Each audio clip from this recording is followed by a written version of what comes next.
मध्यपुर प्रखंड के बाढ़ पीड़ित 100 परिवारों को जन सुराज पार्टी द्वारा राहत सामग्री उपलब्ध करवाई गई। पार्टी कार्यकर्ताओं ने गढ़गांव पंचायत के वार्ड 2, गढ़गांव, गेवाल तथा अतिरिक्त प्राथमिक स्वास्थ्य केंद्र बसी पट्टी से पूरब अवस्थित परिवारों में राहत सामग्री का वितरण किया।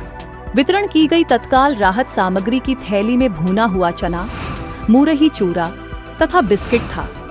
मौके पर पार्टी कार्यकर्ता अनिल झा ने कहा कि पीड़ित मानवता की सेवा करना सबसे बड़ा धर्म है।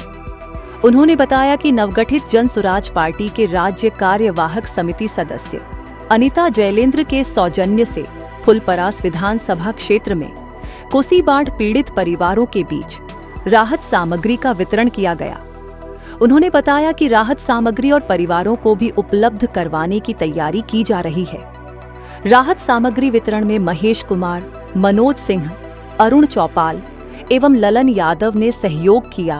मैं अनिता जयलेंद्र मधुबनी जिला फुलपरास विधानसभा से हूँ और ये जो कोसी में बांध टूटने से आपदा आई है, इससे मैं बहुत दुखी हूँ और मैं अपने जगह अनुसार आप तक कुछ मदद पहुँचाने की कोशिश कर रही हूँ। इसमें मेरे सहयोगी भाई बहनों मेरे साथ सहयोग कर रहे हैं और आप तक वो सहायता पहुंचाने की कोशिश कर रहे हैं और मैं भगवान से यही प्रार्थना करती हूँ कि हम सबको इस आपदा से लड़ने की हिम्मत दें और जल्द से जल्द उबारे।